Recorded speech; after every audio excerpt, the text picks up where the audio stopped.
La recomposition politique du pays avec le regroupement des principaux partis de la gauche laisse espérer un retour de l'écologie dans l'agenda médiatique. Pourtant, à une semaine des élections législatives, la place dans le débat politique du climat et de l'écologie est encore mineure. Aux médias, nous le regrettons et c'est un choix éditorial de notre part que de placer ces deux sujets, le climat et l'écologie, au centre, parce qu'il y a urgence.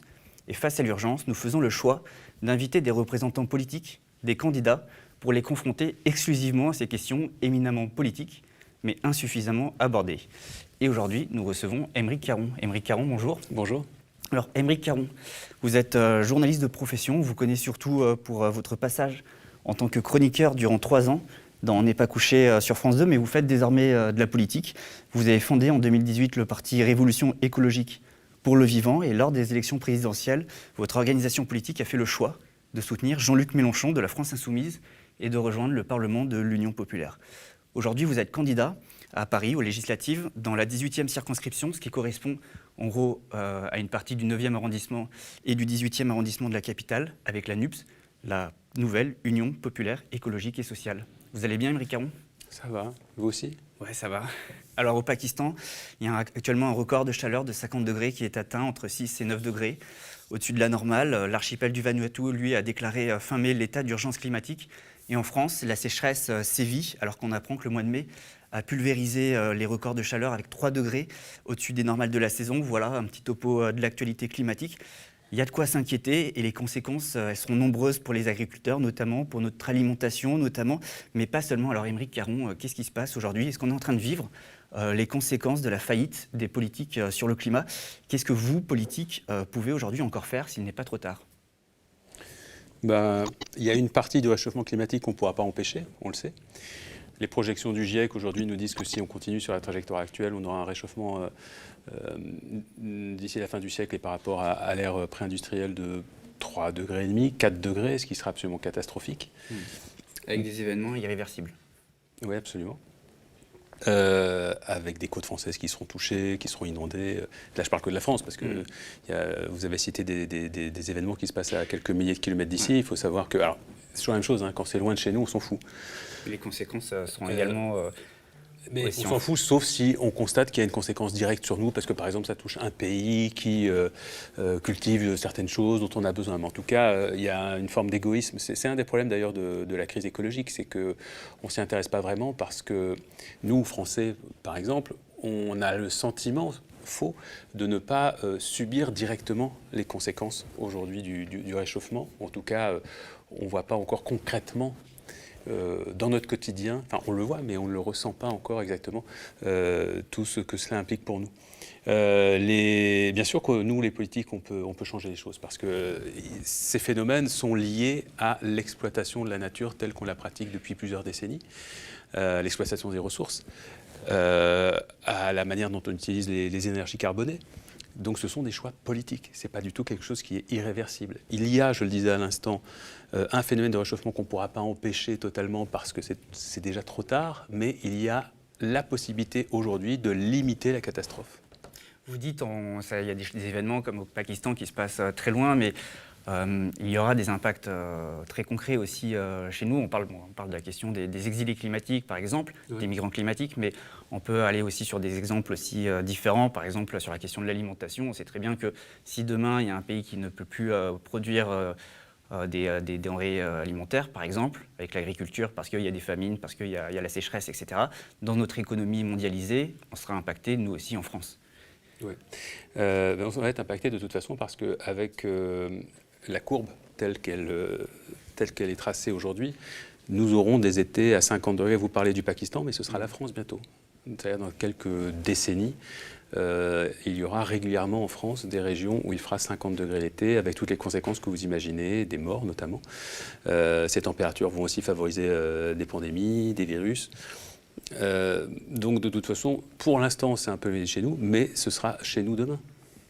Parmi les causes du réchauffement climatique, il y a un sujet qui vous tient à cœur, c'est l'élevage industriel. Vous en parlez souvent, l'élevage industriel qui est pointé du doigt par l'IPBES et par le GIEC. Alors vous, si vous êtes élu demain député, est-ce que vous allez soutenir une nouvelle législation, par exemple sur les fermes intensives, jugées souvent incompatibles avec la lutte contre le réchauffement climatique? Je crois que vous êtes pour l'interdiction de ces fermes-usines. Ouais. Moi, à titre personnel, mais tous les candidats de l'Union populaire aujourd'hui de la NUPES, sont pour l'interdiction des fermes-usines, des élevages industriels, qui effectivement ont des conséquences absolument dramatiques pour les animaux déjà. Peut-être déjà parler des animaux eux-mêmes qui sont extrêmement maltraités dans ce genre d'installation. C'est l'élevage intensif, industriel, c'est 80 à 90% des animaux aujourd'hui qui sont élevés en France. En fonction des espèces, les porcs c'est 95% je crois, par exemple. 3 millions donc, qui sont tués chaque année en France dans ces conditions. Effectivement, avec pour conséquence la pollution des sols, on le voit en Bretagne par exemple avec les algues vertes, la pollution des nappes phréatiques, avec les émissions de gaz à effet de serre, notamment liées aux ruminants. Donc la question de la baisse de la consommation de viande, qui passerait notamment par la fin des fermes-usines, est aujourd'hui absolument au cœur du problème. Et le GIEC et tous les scientifiques d'ailleurs qui travaillent sur la question climatique nous disent que quel que soit le regard éthique que l'on peut porter sur la manière dont on élève les animaux, il faut en manger moins.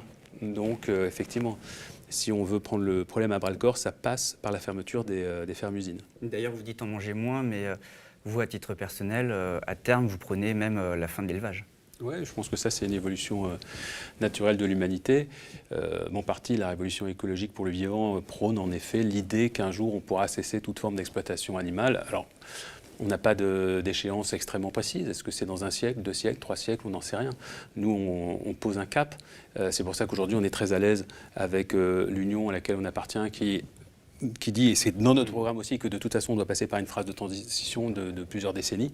Mais donc on est très à l'aise avec l'idée de défendre pour l'instant déjà la sortie des fermes-usines. Mais ce dont on parle, nous, dans mon mouvement, c'est-à-dire la fin de l'exploitation animale et de la consommation des animaux, c'est quelque chose qui a été envisagé par un certain nombre de personnes depuis longtemps. Je pense par exemple à Claude Lévi-Strauss qui écrivait qu'un jour on regarderait les boucheries et là où ces vitrines dans lesquelles sont étalées des carcasses d'animaux comme le vestige de la barbarie que nous avons perpétrée à un moment de notre histoire. C'est une idée qui fait son chemin dans l'Union. Vous arrivez à convaincre aussi les autres. Oui, peut-être que petit à petit, il faut remettre en cause ce système d'élevage. Oui, ça, je dois avouer que c'est ce qui me surprend très très positivement et qui me redonne même espoir et foi en la politique et de manière générale dans le débat d'idées. C'est que quand j'ai sorti mon premier livre sur la question, c'était il y a quasiment 10 ans, ça s'appelait Nostek, et j'étais reçu sur les plateaux vraiment comme un extraterrestre. Lorsque je parlais du fait qu'on devait redéfinir notre rapport aux animaux, nous interroger tous sur le fait de les consommer, de les manger. À l'époque, j'étais assez seul. Et aujourd'hui, c'est une idée, je crois, qui est assez répandue. À la France Insoumise, notamment, il y a un groupe Conditions Animales qui participe au livret. Oui, et qui défend quasiment ce point de vue à la virgule près. Et on sent bien, même dans les discours de Jean-Luc Mélenchon, c'est aussi l'une des raisons pour lesquelles j'ai rejoint Jean-Luc Mélenchon à la présidentielle et mon mouvement aussi. C'est parce que depuis plusieurs années, on sent dans son discours qu'il y a une prise de conscience très claire des devoirs que nous avons à l'égard du vivant en général et des animaux en particulier. D'ailleurs, vous vous revendiquez antispéciste. Ouais. Est-ce que cela signifie du coup que selon vous, on doit tous devenir végétariens, qu'il faut mener une politique en ce sens?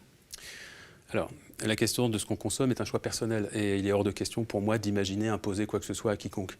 En revanche, que par la conviction, on arrive à expliquer aux gens pourquoi c'est une idée positive et moralement bonne que d'arrêter de consommer des animaux, qu'on y arrive par la conviction, oui, c'est un chemin qui m'intéresse.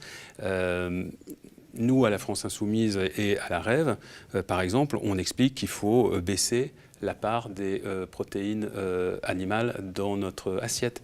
On propose qu'il y ait un repas végétarien à chaque jour dans les cantines, par exemple, et bio en plus.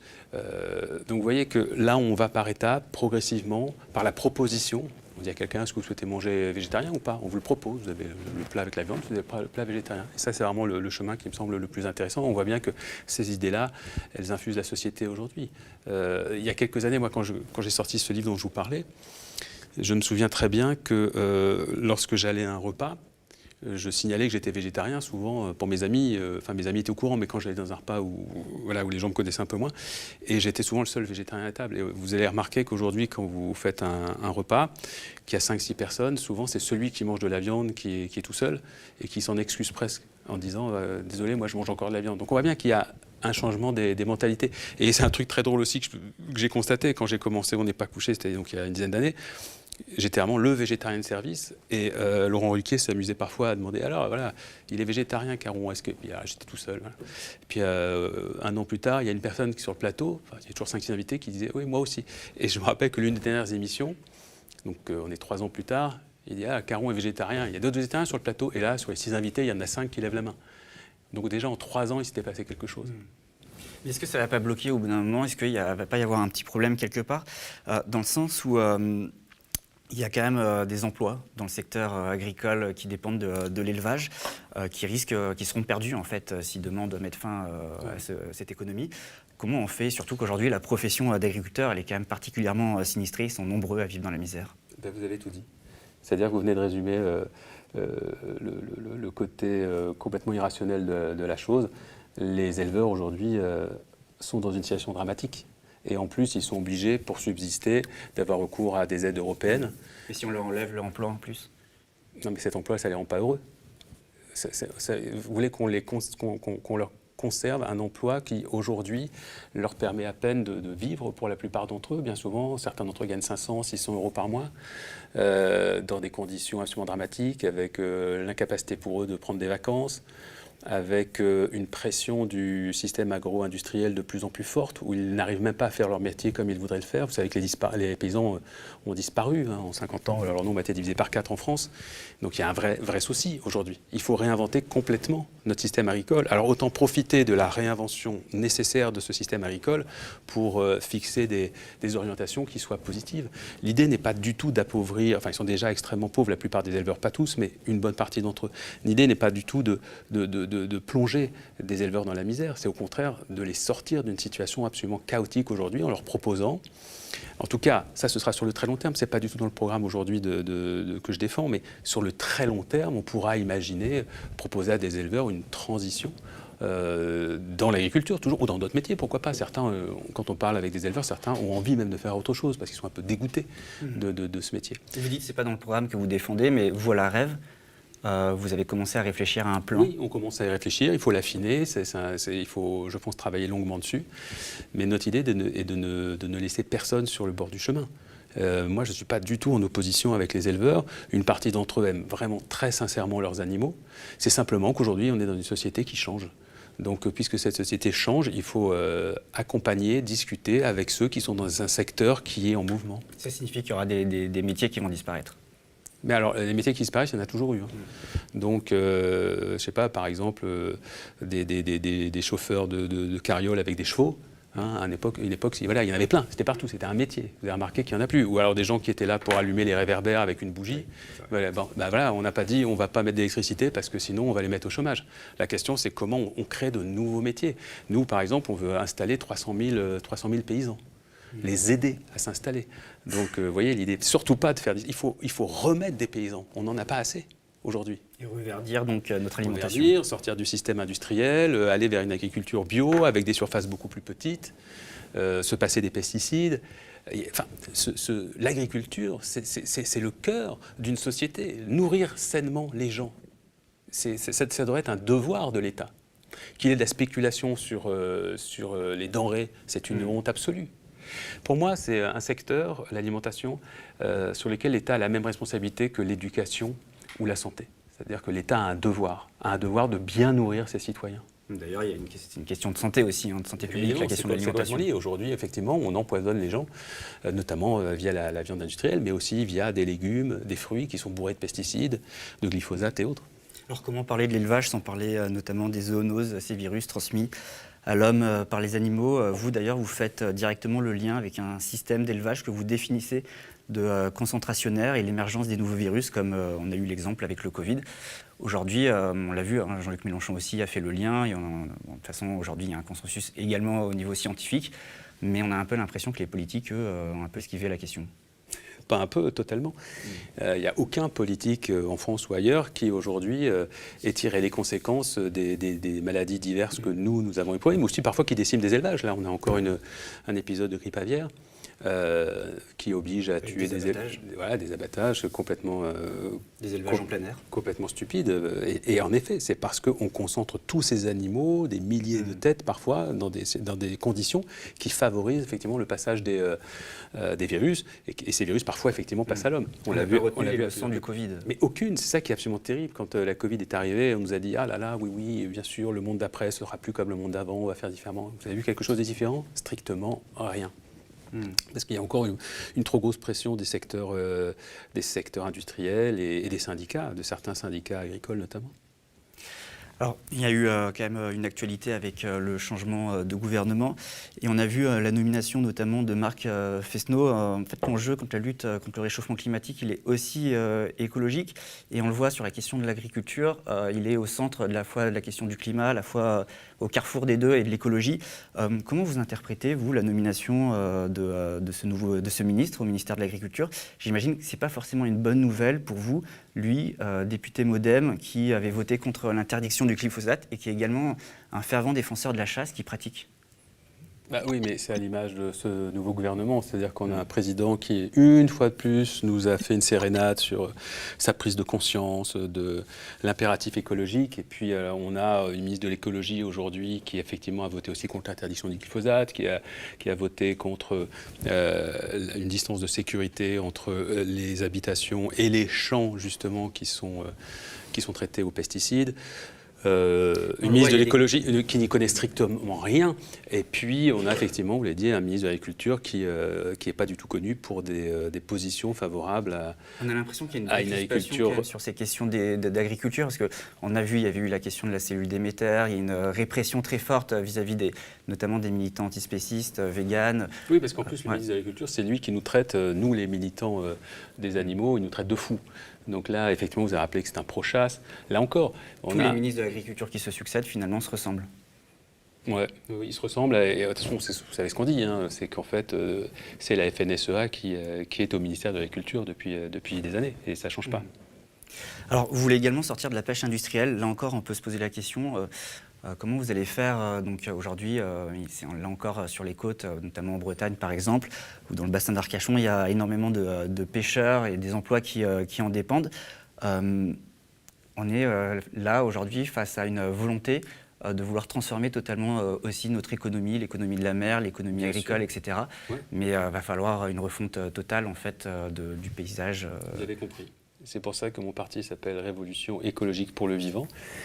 Vous voulez même changer la définition française de la pêche artisanale, je crois. Oui, enfin, ça dépend ce qu'on entend, parce que c'est vrai qu'il y a c'est comme le bio. Le bio, aujourd'hui, il faut affiner ses définitions, parce qu'aujourd'hui, on qualifie parfois de produits bio des produits qui ne le sont pas vraiment en réalité. Donc il faut se méfier des étiquettes qui ressemblent plus à du marketing qu'à une réalité. Mais la question de la pêche industrielle est cruciale et fondamentale. On a vidé complètement les océans depuis 20 ou 30 ans, avec des méthodes de pêche qui sont en plus cruelles, parce que souvent elles sont non sélectives, donc on se retrouve à prendre des requins, par exemple, ou d'autres espèces dans des filets qui n'ont absolument rien à faire là. Il y a une vraie problématique, notamment dans le golfe de Gascogne, avec les captures accidentelles par les chalutiers des dauphins. Des dauphins, oui, c'est plutôt des dauphins que des requins. Mais les requins aussi, parfois, les requins sont encore un autre problème, donc c'est plutôt des dauphins. Mais cette question de la pêche, elle est fondamentale. Bien évidemment qu'il y a une surpêche. Alors qu'est-ce qu'on veut faire? Après, il faut se méfier aussi des analogies qui ne sont pas forcément exactes. Mais quand on dit que dans 2050, il y aura plus de plastique que de poissons dans l'océan, si on continue comme ça, je crois qu'on n'est pas loin de la réalité.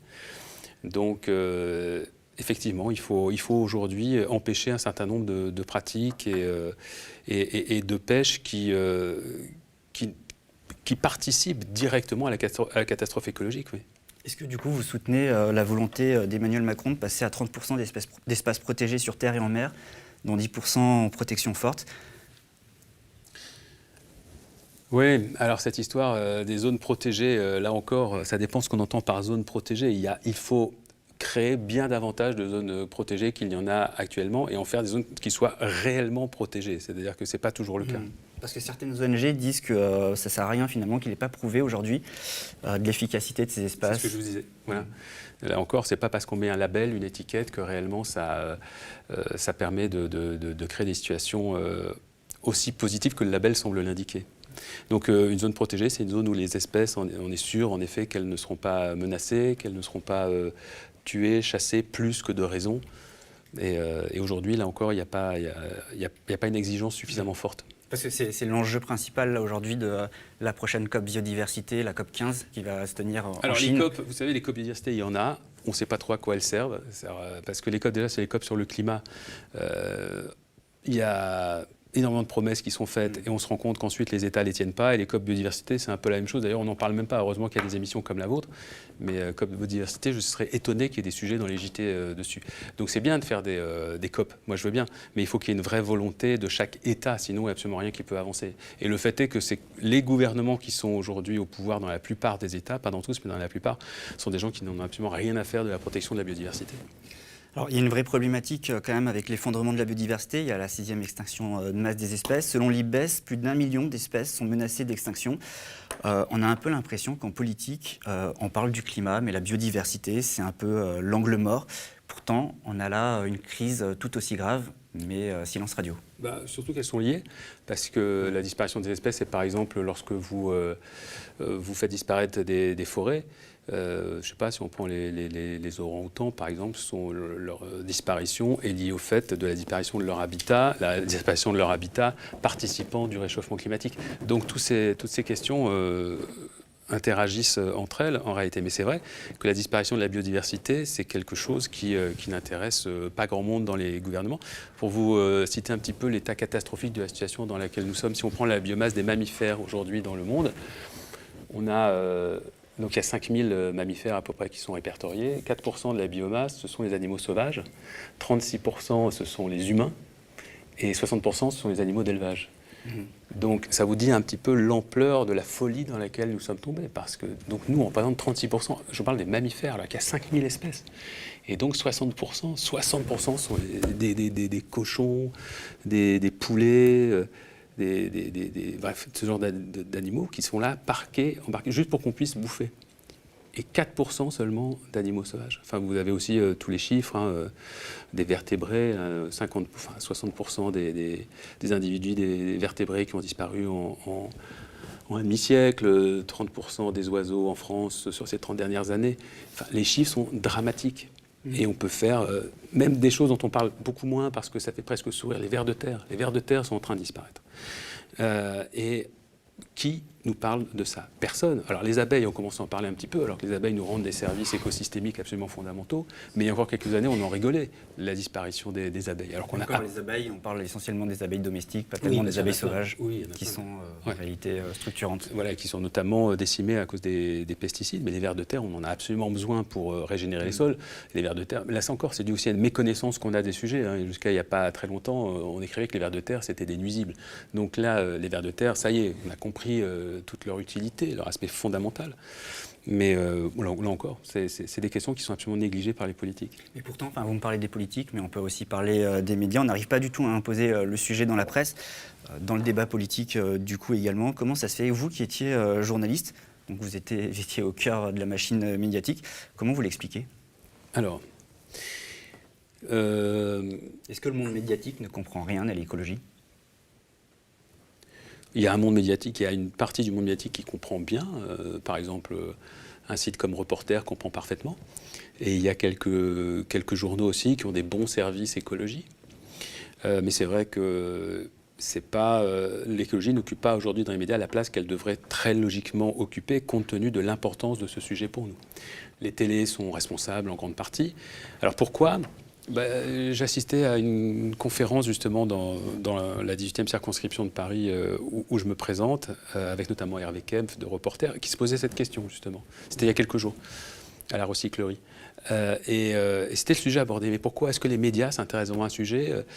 Il y avait des exemplaires de La Gueule ouverte, vous savez, la première revue d'écologie politique en France, dans les années 70. Et on voit que les unes, en fait, ça aurait pu être des unes d'aujourd'hui, sur le nucléaire, sur la disparition des espèces, etc. Et on se dit, mais est-ce que quelque chose a bougé? Non, rien n'a bougé finalement depuis 50 ans. Et pourquoi? La réponse, je ne l'ai pas. Moi, alors, je crois que l'une des choses, c'est que j'ai souvent entendu lorsque j'étais journaliste, ou même quand j'écrivais des livres, l'écologie, ça emmerde tout le monde. C'est chiant. Parce que c'est vrai que l'écologie, c'est des mauvaises nouvelles souvent qu'on donne. C'est attention, ça va pas, ça va pas, ça va pas. Et si on veut que ça aille mieux, il faut qu'on change nos comportements. Donc c'est terrible. Les gens, ils rentrent chez eux, ils ont passé une journée souvent difficile et ils ont un sujet aride qui leur arrive dans la tronche et on leur explique qu'il va falloir changer pas mal de choses. Donc c'est pas des sujets en plus qui sont forcément faciles à raconter parce que, vous savez, en journaliste, on dit toujours il faut qu'il y ait un storytelling. Donc sur beaucoup de sujets, on trouve une personne qui va servir de fil conducteur, il faut qu'il y ait un petit suspense, il faut qu'il y ait, voilà, qu'on puisse se projeter, etc. Et là, sur l'écologie, le deuxième problème, il est là, c'est comment on se projette sur quelque chose dont on a le sentiment de ne pas subir les conséquences aujourd'hui, alors que c'est faux, puisqu'on sait que sur les 9 millions de morts par an dans le monde de la pollution de l'eau, de l'air et des sols, il y en a une bonne partie en France. À Paris, par exemple, il y a 5000 morts par an qui pourraient être évitées des morts de la pollution de l'air. Mais c'est des choses qu'on ne voit pas forcément. Ou les maladies. Et les maladies, on ne sait pas forcément que c'est lié à la crise écologique, un certain nombre de cancers, un certain nombre de maladies cardiovasculaires. Mais vu que le lien direct n'est pas fait, si jamais... le sujet, ça va être quoi? C'est si tout à coup, par exemple, ça va être un truc journalistique. Si on fait, par exemple, un centre d'enfouissement de déchets nucléaires quelque part, et puis que 2 ans après, on découvre qu'il y a 50 cancers à côté et qu'on sait que c'est directement lié, enfin 2 ans, 10 ans après, là, on pourra aller faire un sujet. Mais vous voyez, il faut qu'on arrive dans ces situations paroxystiques où vraiment on est quelque chose de très très fort, un lien qui est très, qui est très directement démontré. Sinon, on a le sentiment qu'on est là tous en train d'attendre que la catastrophe nous arrive vraiment sous une forme majeure. Peut-être aussi que les journalistes ont beaucoup de mal à appréhender l'écologie comme une science. Je sais pas, les journalistes, pour en être un moi-même et pour avoir donc travaillé dans des réactions, on est capable de s'adapter. Cette excuse, quand on m'envoie, je sais pas, au Pakistan, vous parlez du Pakistan, moi, la première fois que je suis allé au Pakistan, je connaissais pas le Pakistan, et à 10h, je suis arrivé à la rédaction le matin, je connaissais pas le Pakistan, et puis le lendemain matin, j'étais au Pakistan, et puis on me demandait de faire des sujets sur le Pakistan. Et on est capable de le faire, parce que c'est notre métier. Donc, on est capable d'essayer de comprendre des situations, de les analyser. Donc, l'écologie, très honnêtement, cette excuse de le sujet est complexe, je crois que ça fait quand même la crise écologique telle qu'on la connaît. Elle a été pour la première fois identifiée de manière très nette. Ça a commencé dans les années 60, mais vraiment au début des années 70. Donc on ne peut pas dire aujourd'hui, oh là là, c'est un sujet tellement neuf. Le réchauffement climatique, on n'a pas encore tout bien compris. Pour les journalistes, c'est compliqué. La disparition des espèces, oh là là, c'est dur de comprendre qu'un animal disparaît parce qu'on lui a détruit son habitat. Enfin non, c'est pas si compliqué que ça à comprendre. Non, c'est que ces médias sont détenus pour la plupart d'entre eux par des milliardaires. Il y a une vision idéologique qui est très clairement affichée par beaucoup de journaux. Et quand on parle d'écologie, on est obligé de parler des solutions pour remédier aux problèmes qu'on pointe. Et ces solutions, c'est un changement de système. À chaque fois, les conclusions... Les scientifiques, tous les scientifiques nous disent qu'on doit changer, que le modèle néolibéral est absolument catastrophique pour la planète. Et pour nous, pour les individus aussi. Et tous les scientifiques le disent, en dehors de toute obédience politique. Donc, quand un journal met à la une tel ou tel phénomène auquel nous devons réagir, il induit forcément aussi la promotion d'un nouveau modèle de société, d'un nouveau modèle de production. Et ça gêne terriblement. Justement, vous parlez du modèle de production, mais avant de conclure cette émission, je voulais revenir avec vous sur votre rapport aux animaux, puisque c'est au cœur de votre engagement politique. On parlait à l'instant de l'effondrement de la biodiversité, de la 6e extinction de masse. Justement, notre sort, l'espèce humaine, est lié à celui des autres animaux. La survie de l'espèce humaine dépend aussi de la survie des autres espèces. J'essaie de vous apporter une réponse objective. En partie, pas totalement. Je pense que l'être humain, dans son délire de grandeur, qui a été bien identifié par un philosophe comme Günther Anders, imagine qu'il a besoin de personne d'autre que lui-même et qu'il aura toujours une solution technique. Par exemple, je vous parlais de la disparition des abeilles, il y a des solutions qui sont envisagées pour créer des mini-robots pour polliniser. Un jour, et l'être humain est persuadé qu'il pourrait être seul sur cette planète. En organisant le vivant à sa guise. C'est là qu'il se trompe profondément. Alors oui, il n'a pas besoin d'une grande partie des animaux si on est tout à fait objectif. Mais c'est vrai qu'il a besoin d'un vivant qui vit en symbiose pour une survie à long terme. puisque nous sommes effectivement partie d'un écosystème, il n'a pas besoin de tout le vivant, il a besoin au moins d'une partie de ce vivant, et parfois du vivant qu'il voit le moins. Je vous parlais des insectes, par exemple. On a besoin des insectes pollinisateurs, je le disais. On a besoin aussi d'insectes qui vont servir de nourriture à des oiseaux, qui eux-mêmes vont servir de nourriture à d'autres animaux. Donc, vous voyez, c'est extrêmement complexe comme question, mais on a besoin du vivant dans sa totalité. Donc, mais je pense qu'on est confronté à une vision technicienne barbare, héritée du XXe siècle, avec une espèce de délire de surpuissance qui est une vraie culture politique. Et c'est le modèle contre lequel on doit lutter, et qui imagine que nous pourrions être seuls, effectivement, avec uniquement des solutions techniques autour de nous. En fait, c'est vrai qu'on a tout dévasté, on dévaste tout, avec cette idée que de toute façon, le reste n'est pas important, comme si nous étions l'espèce ultime, l'espèce suprême. C'est ce que dit notre rapport aux animaux, c'est ce que ça dit aussi sur nous et sur notre rapport au monde. Bah oui, bien sûr. Mais ce rapport-là, il détermine aussi votre rapport à votre voisin, à vos amis. C'est-à-dire que soit on a une vision utilitariste de ce qui nous entoure, donc on considère que tout ce qui est autour de nous, c'est fait pour nous rendre service, donc aussi bien les arbres, les plantes, les animaux, l'eau, et donc on peut en faire tout ce qu'on veut. Et qu'on peut l'exploiter, ou alors on considère que ce qu'il y a autour de nous doit être respecté en lui-même, simplement parce qu'il est là, et pas juste pour les services qu'il nous rend. Vous venez de dire qu'on les exploite, justement c'est peut-être ça le problème, c'est que les animaux aujourd'hui sont vus dans notre société essentiellement comme des marchandises. Les animaux ? Oui, ils ont une valeur mais tout est vu quand comme on une peut les marchandise. marchander, Mais tout est vu. les exploiter. Nous aussi on est vu comme des marchandises.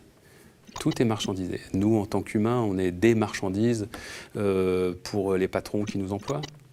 Et s'il y a quelque chose qui ne va pas, on nous remplace. Et bien sûr, la question qu'il faut se poser aujourd'hui, c'est celle de notre rapport au monde, de notre place dans le monde. C'est vraiment une question philosophique qu'on doit tous se poser, en fait.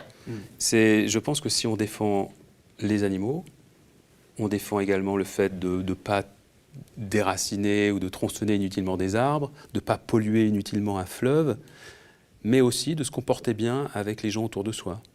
Je pense que les sujets ne sont pas détachés, qu'ils vont tous ensemble. C'est-à-dire que c'est soit on est logique et on va jusqu'au bout d'une démarche philosophique, ou alors on est irrationnel.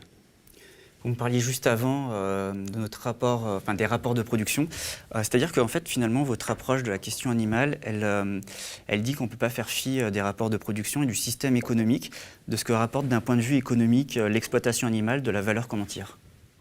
Est-ce que le spécisme est inhérent au système capitaliste, en fait ? Est-ce que le spécisme est inhérent au système capitaliste ? Le système capitaliste repose, en ce qui concerne l'exploitation animale, sur le spécisme. Oui, bien évidemment. Mais après, je ne sais pas si c'est parce que nous avons une société qui est éminemment spéciste que le système capitaliste exploite les animaux. Parce que, par exemple, on a aujourd'hui des normes de respect des humains, et on voit qu'elles sont bafouées constamment. Donc, quand bien même nous serions antispécistes, majoritairement dans la société, le capitalisme continuerait à vouloir exploiter les animaux comme il exploite les humains. Mais en effet, l'un des combats philosophiques des années à venir, c'est celle de la redéfinition morale et éthique de notre rapport aux animaux, ça c'est sûr. Et pendant très longtemps, ils ont été considérés comme des marchandises ou quasiment des choses, des êtres insensibles. On sait maintenant depuis quelques années que c'est entièrement faux, que ce sont des individus avec un univers mental qui leur est propre, avec une manière d'appréhender le monde autour d'eux qui leur est propre à chacun d'entre eux. On l'a déjà compris depuis bien longtemps pour quelques animaux qu'on accueille aujourd'hui dans nos familles, c'est-à-dire les chiens, les chats par exemple. Maintenant, il va falloir continuer ce travail et admettre que les cochons, c'est la même chose. Qu'un cochon et un chien, c'est la même chose. Alors, le dire sur votre plateau, par exemple, je sais qu'il y a des gens qui nous regardent qui vont être choqués de cette affirmation, mais c'est le cas. Mais pour ça, il faut juste bien vouloir regarder. Les études nous disent, déjà, sur un simple point de vue physiologique, le cochon est plus proche de l'homme que le chien, par exemple. Mais ensuite, il est aussi, d'après les scientifiques, plus intelligent le cochon que le chien. Il y a aussi chez lui la capacité à développer des rapports affectifs avec l'être humain. C'est un animal social comme le chien. Ce que je veux dire par là, c'est que le cochon, si on regarde de manière très attentive qui il est, eh bien en fait, on ne peut qu'en arriver à la conclusion que ce que nous lui faisons subir dans les élevages intensifs chaque jour est une barbarie. Et ça, il va falloir simplement l'admettre et en tirer les conclusions. Parce que ce sont des êtres sensibles, mais justement... C'est pas que des êtres sensibles, c'est parce qu'en fait, le cochon et le chien, c'est quasiment la même chose. Vous imaginez si on faisait des élevages de chiens aujourd'hui pour notre nourriture, des chiens qu'on maintiendrait dans des espaces où ils peuvent à peine bouger, etc., pendant quelques mois avant de les emmener à l'abattoir. Je pense qu'on serait tous choqués. Ce que je veux dire par là, c'est que ce travail pour regarder... C'est culturel aussi, parce qu'il y a des endroits où on peut consommer du chien. Ouais. Et vous avez remarqué que dans ces endroits, il commence à y avoir des mouvements de protection animale qui s'élèvent justement contre ces pratiques. C'est le propre des sociétés humaines que d'avoir des critères moraux qui évoluent. Donc les critères moraux concernant les animaux sont en train d'évoluer. Mais il faut simplement que ces critères moraux reposent sur quelque chose de très rationnel. Moi, ça m'amuse toujours, enfin ça m'amuse, je préfère en rire, lorsque des gens essayent de me faire passer pour un original ou quelqu'un d'un petit peu barré, parce que j'ai placé la défense des animaux au cœur de mes préoccupations. En me disant oui, oh là là, c'est de la sensiblerie, mais non. Ou alors ce type est pas bien. J'essaie juste d'être purement rationnel, beaucoup plus rationnel que la plupart des gens aujourd'hui qui parlent de ces sujets en disant ouais, il faut continuer à exploiter les animaux, ouais, c'est super l'élevage intensif, c'est normal qu'on mange des cochons. Ce sont des gens qui pour moi sont pas du tout allés au bout d'une réflexion et refusent de regarder la vérité en face. Moi, ce que j'essaie de faire, au contraire, justement, c'est de regarder la vérité telle qu'elle est. Je reviens quand même sur le système économique, la question initiale, parce qu'on parlait tout à l'heure de la pêche industrielle ou de l'élevage intensif, mais c'est l'essor du capitalisme qui a permis aussi l'essor de ces économies, de ces fermes-usines par exemple, ou des grands navires de pêche qui ratissent les fonds. Ça veut dire aussi qu'on ne peut pas résoudre tous ces problèmes sans remettre en cause le système économique. C'est ce système économique aussi qui rend ces souffrances possibles.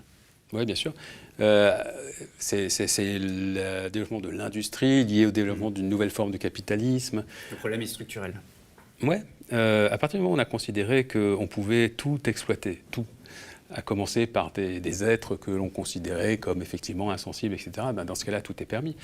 Il y a carrément, effectivement, un moment dans notre histoire, le milieu du 19e siècle, on voit apparaître les premiers abattoirs de masse, à Chicago en l'occurrence, où là on rentre vraiment dans cette barbarie. Mais on peut aussi considérer que lorsque nous, les humains, à peu près à la même période d'ailleurs, on s'est mis à éliminer systématiquement les bisons en Amérique, c'était aussi une expression du système capitaliste qui tuait sans regarder juste au nom du profit, en s'appuyant sur la technique, puisque c'est le développement du train aussi qui a favorisé en Amérique, qui a favorisé l'extinction des bisons.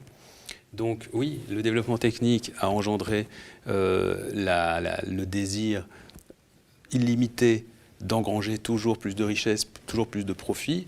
Et ce désir, ensuite, est retombé sur une matière première, considérée comme telle, en tout cas, que sont les animaux. C'est peut-être pour ça aussi, on parlait tout à l'heure des politiques, que finalement, il y a tant de blocages institutionnels, on n'arrive pas à faire changer les choses.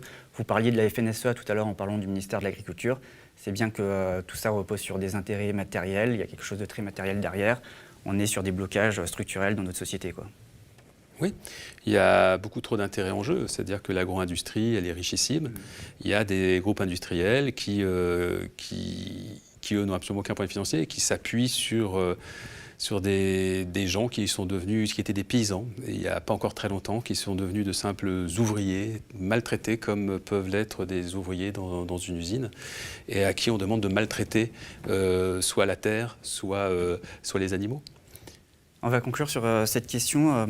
Vous, Aymeric Caron, avec votre parti, le Rêve, vous avez une approche intersectionnelle de la question animale qui doit être à la fois écologique et sociale. J'ai cru lire dans ce que vous publiez sur votre site que finalement, on ne peut pas déconnecter la question animale finalement de toutes les autres discriminations, par exemple. Vous avez finalement une approche, dans votre charte par exemple, vous écrivez que pour le vivant, vous inscrivez dans la continuité des luttes contre les discriminations. Oui, bien sûr. L'antispécisme, en tout cas la lutte pour les droits des animaux, c'est une lutte qui poursuit un combat qui a été engagé depuis bien longtemps pour que les individus récupèrent des droits qui leur ont été refusés, niés. Donc c'est ce que j'appelle moi l'augmentation de la sphère de considération morale. Quand on replonge dans l'histoire, plusieurs milliers d'années en arrière, on constate que, si on prend chez les Grecs par exemple, chez les Grecs il n'y avait que des individus mâles d'un certain âge, qui n'étaient pas des étrangers, qui étaient pleinement citoyens. Et puis tout ça, ça s'est étendu. On a accepté de reconsidérer la question des esclaves, on a accepté de reconsidérer la question des femmes, on a également aussi très récemment accepté de reconsidérer la question des homosexuels, par exemple, en leur donnant bien évidemment, heureusement, les mêmes droits qu'aux hétérosexuels. Et donc, cette augmentation de la sphère de considération morale, c'est-à-dire que c'est pas parce qu'on est étranger qu'on n'a pas les mêmes droits, c'est pas parce qu'on est une femme qu'on n'a pas les mêmes droits, et ainsi de suite. Aujourd'hui, elle doit s'étendre aux animaux non humains. C'est exactement ça qui est en jeu aujourd'hui, mais ce sont les mêmes logiques. Donc vous articulez toutes ces luttes, c'est-à-dire qu'aujourd'hui, vous considérez qu'on ne peut pas résoudre un problème sans résoudre les autres. Je ne sais pas si on ne peut pas résoudre un problème sans résoudre les autres. Ce que je dis simplement, c'est que souvent, ce sont les mêmes mécaniques qui sont à l'œuvre, c'est-à-dire des arguments fallacieux qui sont utilisés pour exclure certains individus des droits qui sont les leurs. Avec toujours cette idée de dominer des gens qui sont en situation soit de minorité, soit de faiblesse à cause d'une structure dans la société qui a créé cette faiblesse, mais qui sont toujours des mauvaises excuses. Donc l'idée, c'est la même logique, en effet, de permettre à ces individus, quels qu'ils soient, et quelle que soit la problématique qui les concerne, de récupérer pleinement leurs droits. Finalement, on est un peu dans le bloc arc-en-ciel d'Aurélie Trouvé qui préside l'Union populaire que vous avez rejoint justement. Ce qui est vrai, c'est que souvent, si vous prenez la question des droits des animaux, par exemple, vous allez constater qu'au XIXe siècle, ce sont par exemple des féministes qui, pas que, mais il y avait notamment des féministes par exemple. Ouais, qui se sont engagés pour être animaux, en considérant que tout ça était lié. Les droits des animaux, les droits des femmes, les droits des travailleurs. En fait, c'est une question simple aussi. C'est une question, est-ce que vous êtes pour ou contre l'injustice? Alors tout le monde va dire, ah bah non, moi je suis contre l'injustice. D'accord, maintenant on va regarder concrètement, c'est quoi être contre l'injustice. Vous parliez tout à l'heure du sort des agriculteurs, par exemple. Du coup, tout ça, en fait, est aussi articulé à la lutte sociale. Bien sûr. C'est pour ça qu'il est hors de question de dire, de condamner les agriculteurs ou de dire qu'on va les négliger ou quoi que ce soit. Non, non. L'idée, c'est d'avoir un dialogue avec les agriculteurs pour créer un nouveau monde, un nouveau modèle. Je vous remercie, Aymeric Caron. C'était très riche. Merci également à vous de nous avoir regardés, mais pour ceux qui préfèrent nous écouter plutôt que nous regarder, vous pouvez également retrouver ces entretiens sous la forme de podcast, donc sur toutes les plateformes d'écoute. Merci encore d'être venu sur le plateau du Média. Mais je vous en prie, merci à vous.